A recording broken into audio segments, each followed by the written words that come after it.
Aries. Sa pahiwatig na bigay ng galaw ng kalikasan, ang Aries, ngayong araw ay may ugaling matapang sa desisyon pero mabilis din magbago ng isip kapag naramdaman na hindi ito makakabuti sa pamilya.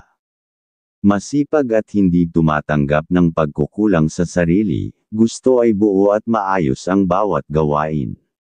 Ayaw sa usapang paligoy-ligoy at mas gustong direktang punto kung makikipag-usap. Maaruga sa kalusugan ng mga mahal sa buhay at handang gumastos kung kinakailangan, ngunit hindi pal-otos at ayaw sa taong umaasa lang. May posibilidad na maging tahimik kapag hindi komportable sa paligid. At tandaan, ang kilos ng kalikasan ay parang apoy, kayang sumiklab bigla, kaya't maging mapagmatsyag sa mga sitwasyong hindi mo kontrolado. Taurus. Sa pahiwatig ng galaw ng kalikasan, ang Taurus ay mas magiging mapanuri sa mga desisyong pinansyal, hindi basta bibili o gagastos, kung walang malinaw na pakinabang. Maaruga sa tahanan lalo na sa pagkain at kalinisan ng paligid. May ugaling ayaw pakialaman, at ayaw rin sa mga taong makulit o pal-otos. Mahaba ang pasensya pero kapag napuno, hindi na babalikan ang taong nakasakit. Tahimik lang ngunit may matibay na paninindigan. Masinop sa trabaho, at ayaw ng kalat sa kahit anong aspeto ng buhay. At tandaan, ang kilos ng kalikasan ay minsang dahan-dahan, ngunit kapag dumating ay tiyak ang epekto kaya't laging maging handa. Gemini. Sa pahiwatig ng kalikasan, ang Gemini ngayong araw ay magiging mabilis, ang isip pero hindi dapat magmadali sa desisyon. Mahilig sa galaw at ayaw ma-stuck sa isang lugar, kaya't kung may pagkakataong lumipat o gumalaw, agad susunggaban. Sa usapan, mas pipiliin ang maikli ngunit malaman. Hindi pal-otos ngunit ayaw din utus-utusan. May ugaling ayaw sa tsismis ngunit minsan ay nadadawat dahil sa pagiging palakaibigan. Sa pamilya, masipag tumulong ngunit gusto ay hindi siya kinu-question. Sa pera, mabilis gumastos kapag para sa sarili, pero matipid sa ibang tao. At tandaan, ang kilos ng kalikasan ay maaaring magdala ng kaguluhan, kung hindi mo kontrolado ang bilis kaya't piliin ang direksyon na may linaw.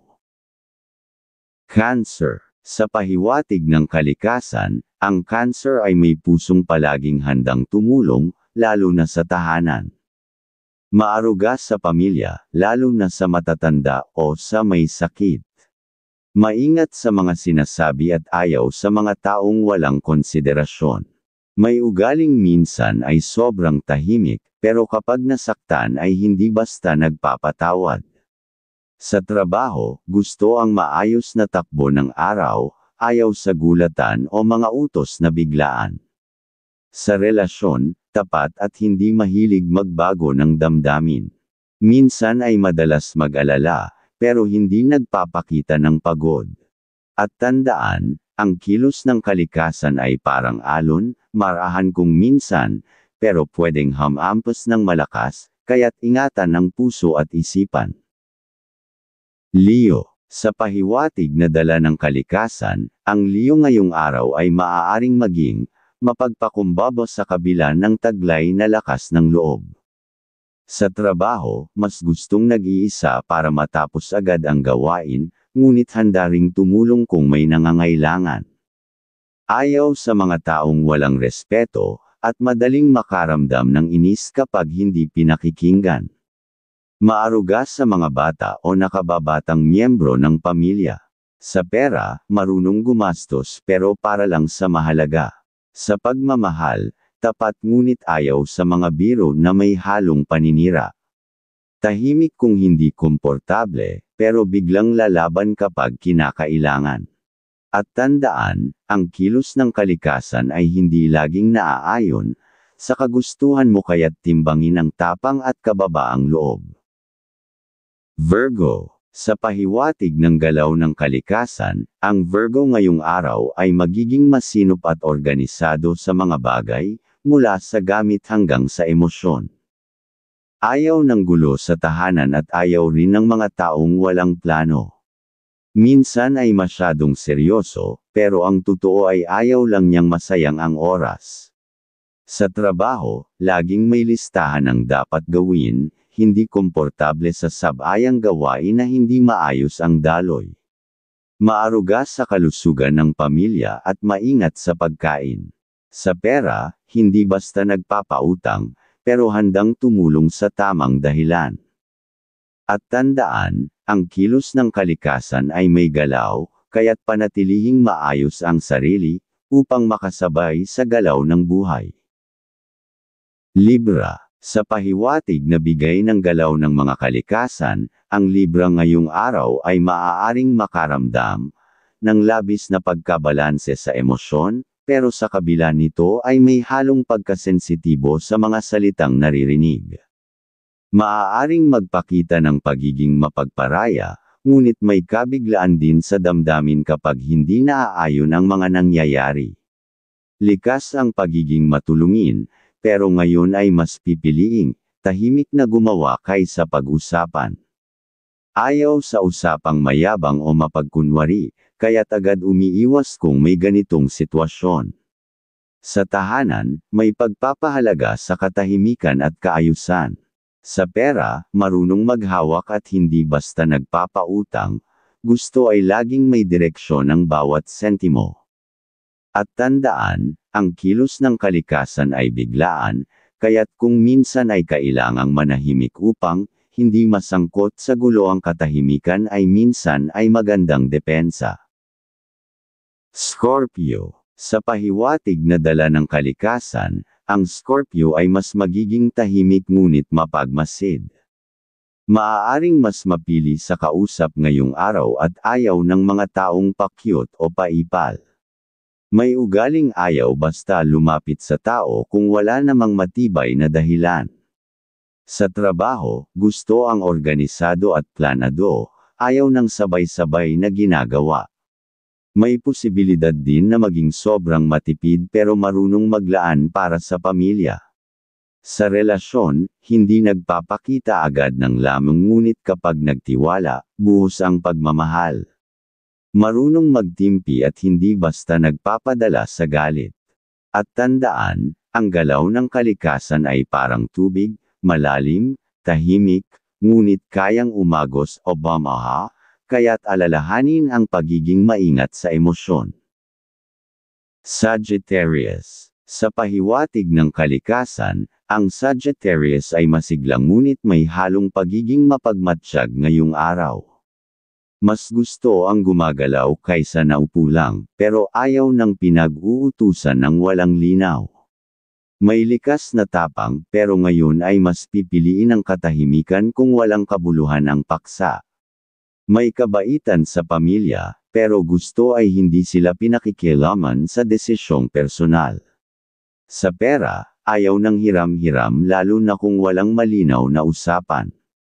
Hindi seloso ngunit ayaw rin sa masyadong malapit sa iba ang mahal sa buhay. At tandaan, ang kalikasan ay may kakayahang sumubok sa iyo kung kailan ka kampante, kaya't dalhin ang tapang ngunit itugma sa kababaang loob. Capricorn. Sa pahiwatig ng kalikasan, ang Capricorn ay lalong magpapakita ng dedikasyon sa trabaho, ayaw ng palusot, gusto ay tapos agad ang gawain. Hindi nakikisawsaw sa tsismis at usapang walang kabuluhan, at mas pinipiling mapag-isa kung hindi komportable sa kapaligiran. May kabiglaan sa desisyon, pero laging may matibay na basehan. Ayaw sa kaibigan na hindi marunong tumano ng utang na loob. Sa pamilya, maaasahan at hindi nagdadalawang isip na tumulong. Marunong mag-ipon at hindi nagpapadala sa luho. Tahimik sa pagmamahal pero tapat. At tandaan, ang kilos ng kalikasan ay pwedeng maging mabagal pero sigurado, gaya ng ugali mong kailangang may matibay na pundasyon bago kumilos. Aquarius. Sa pahiwatig ng kalikasan, ang Aquarius ngayong araw ay may ugaling maingat sa pakikipagkapwa. Ayaw ng tanong na paulit-ulit at ng taong hindi marunong makinig. May gawin ang pagiging tahimik pero kapag nagsalita, may lalim at direksyon. Hindi basta nagpapautang ngunit bukas palad sa mga tunay na nangangailangan. Mas gusto ang pagiging produktibo kahit nasa bahay kaysa puro salitaan lang. Sa pamilya, tahimik na gumagawa at hindi humihingi ng papuri. Sa relasyon, hindi mademo sa lamang pero ayaw sa selos na walang basehan. At tandaan, ang kilos ng kalikasan ay minsang hindi mo nararamdaman agad, pero may epekto sa dulo kaya't pag-isipan ang bawat hakbang. Pisces. Sa pahiwatig ng galaw ng kalikasan, ang Pisces ay mas magiging mapagmuni-muni ngayong araw. Madaling makaramdam ng emosyon ng iba kaya't madalas ay parang bitbit ang bigat ng paligid. Sa trabaho, mas pinipiling tapusin agad ang kailangang gawin para makaiwas sa stress. Hindi nakikihalubilo sa ingay, at mas gusto ang tahimik na lugar. Sa pera, hindi galante sa labas, pero laging may reserba para sa pamilya. May kabaitan na minsan ay nasusobrahan, kaya't dapat mag-ingat sa mga mapagsamantala. Sa pagmamahalan, tapat at malambing, pero ayaw sa mga biglaang pagbabago sa damdamin. At tandaan, ang kilos ng kalikasan ay maaaring mag-udyok sa iyo na mas makinig sa sarili, dahil ang panloob na katahimikan ay tunay na yaman.